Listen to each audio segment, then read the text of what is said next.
Welcome to the story of the top 10 countries that want people to love more.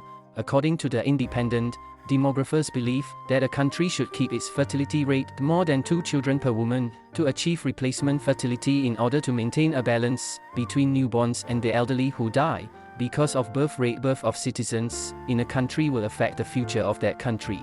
However, under the influence of certain cultural and economic factors, only about 50% of the 224 countries in the world currently reach replacement fertility. For countries that do not reach replacement fertility, to solve the problem, countries encourage people to love more. Denmark is a country with a low fertility rate, about 1.73 children per woman. Therefore, a tourism company in this country, called Spice Racer, has launched some attractive policies to encourage couples to have children, such as supporting the cost of raising children for the first 3 years for couples who are affected pregnant during vacation booked at the company. According to Tech Insider, Russia is experiencing a population crisis. Men in this country are dying young. HIV, AIDS, and alcoholism are spreading, while women do not want to have children. The problem is so serious that in 2007 Russia declared September 12th as Conception Day. On this day, people are allowed to rest to give birth. Women who give birth on October 9th and 10 days later, on June 12th, will be given a refrigerator. Since 1975, Japan has had a fertility rate below replacement level. To solve this decades-old problem, a group of students from the University of Tsukuba in 2010 introduced Utoro, robot baby that brings a sense of parenthood to couples. This group of students hopes the feeling of parenthood that Utoro brings to them will motivate couples to have children.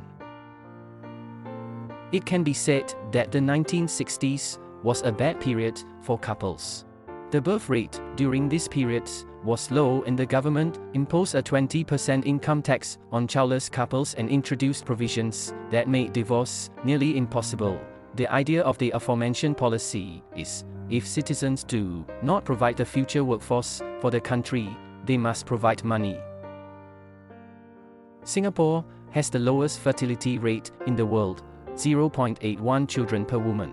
On August 9, 2012, the Singapore government held an event to encourage people to strongly show patriotism, called National Night for Couples. The island nation also restricts one-bed apartments for rent to encourage people to live together and have children. Each year, the Singapore government spends about $1.6 billion on programs to encourage people to fall in love. On the third Wednesday of every month, Korean officers turn off the lights at 19 o'clock. This is called Family Day.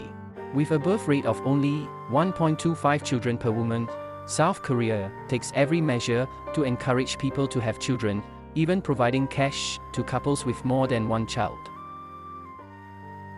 On the whole, India does not have a problem with the birth rate. Even with a fertility rate of 2.48 children per woman, India is a country with a fertility rate above replacement fertility. However, the population in India's Parsi community is plummeting from 114,000 in 1941 to 61,000 in 2001. To address this problem, many fertility promotion campaigns were launched in 2014, such as the campaign with the call to be responsible, don't use condoms tonight. With a birth rate of 1.43, Italy is a country with a birth rate lower than the average of 1.58 in Europe. Therefore, Italy has been implementing many different methods to encourage people to have children. According to Bloomberg, Italy has carried out many campaigns emphasizing that a person's time can run out while children do not come naturally, to call on people to love more than maintain the future for the country. With a birth rate of just 1.18 children per woman, Hong Kong also faces demographic challenges. The population is aging and economic growth is slow. In 2013, the Hong Kong government proposed using cash to encourage couples to have children. Couples would receive $4,400 for their first and second children, and $5,900 for their third and fourth children. However, this policy has not yet been implemented. Spain's birth rate is falling, while unemployment is rising. About 50% of young people are unemployed. This rate is the second highest in Europe, after Greece. To address this disturbing trend, the Spanish government hired a special commissioner, Edelmira Barrera, in January 2017. Ms. Barrera's mission is to find out the causes and solutions to help couples improve their love more. What do you think about this issue? Please leave your comments below. If there is anything missing, please comment and understand. Hello and see you again.